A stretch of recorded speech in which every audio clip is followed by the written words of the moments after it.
একটি মাত্র পেয়ারা বিক্রি হয়েছে ১,০০০ টাকায়। শুনতে অবিশ্বাস্য মনে হলেও এমনটিই ঘটেছে। এ নিয়ে চাঞ্চল্য সৃষ্টি হয়েছে এলাকায়। জানা যায়, এক সপ্তাহ আগে এই এলাকায় একটি আম বিক্রি হয়েছিল ১৬০০ টাকায়। প্রতি সপ্তাহে জুম্মা নামাজের আগে একটি মসজিদে এভাবেই বেশি দামে বিক্রি হয় বিভিন্ন জিনিসপত্র। এলাকার মানুষজন প্রতি শুক্রবার ফল, হাঁস, মুরগি, ডিম সহ বিভিন্ন জিনিস দান করে মসজিদে, আর এগুলোই উন্মুক্ত নিলামের মাধ্যমে বেশি দামে কিনে নেয় এলাকাবাসী।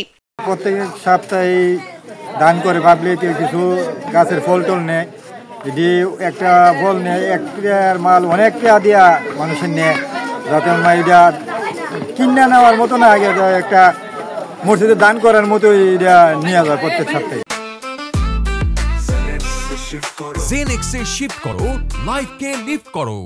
প্রতি শুক্রবার কিশোরগঞ্জের ইটিনা উপজেলার মৃগা ইউনিয়নের লাইমপাশা পশ্চিমপাড়া বায়তুল আমান জামে মসজিদে আয়োজন করা হয় এই উন্মুক্ত নিলামের। আর এই নিলামেই শুক্রবার একটি পেয়ারা বিক্রি হয়েছে ১,০০০ টাকায়। পেয়ারাটি কিনেছেন লাইমপাশা পশ্চিমপাড়া সরকার বাড়ির জাহাঙ্গীর সরকার।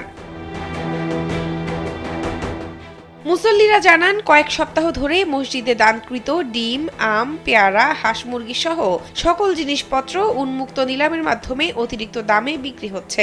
মসজিদের উন্মুক্ত নিলাম মুসল্লিদের জন্য একটি উৎসবে পরিণত হয়েছে, আর এখান থেকে অর্জিত টাকা ব্যয় করা হয় মসজিদের উন্নয়নে। বায়তুল আমান জামে মসজিদে প্রতি শুক্রবারে যে মানুষ মুরগ, ডিম, বিভিন্ন ফসল, তাদের উৎপাদিত ফসল দান করে, সেই দান বিক্রি করে যে আয় হয়, সে আয় এবং প্রতি শুক্রবারে যে মুসল্লিরা যে দান করে, সেই দানের টাকায় মসজিদ ধীরে ধীরে এগিয়ে যাচ্ছে।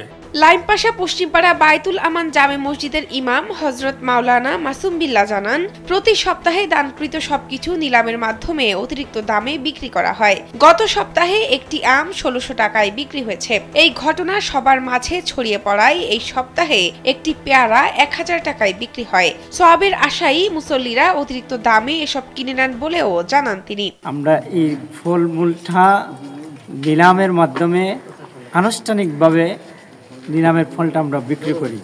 তো এই সপ্তাহেও একটি পেয়ারা ১,০০০ টাকা গিয়েছে। এতে মুসল্লিরা সবাই আনন্দিত এবং সবাই উৎসাহিত হয়ে সেই দানগুলা মসজিদে তাদের পছন্দের এবং মহব্বতের জিনিসগুলো পৌঁছে দিয়েছেন। প্রতি সপ্তাহে মসজিদে আয়োজিত এই নিলামের মাধ্যমে মসজিদে দান করতে পেরে খুশি এলাকাবাসী। শাহনাজ পারভীন, কালবেলা।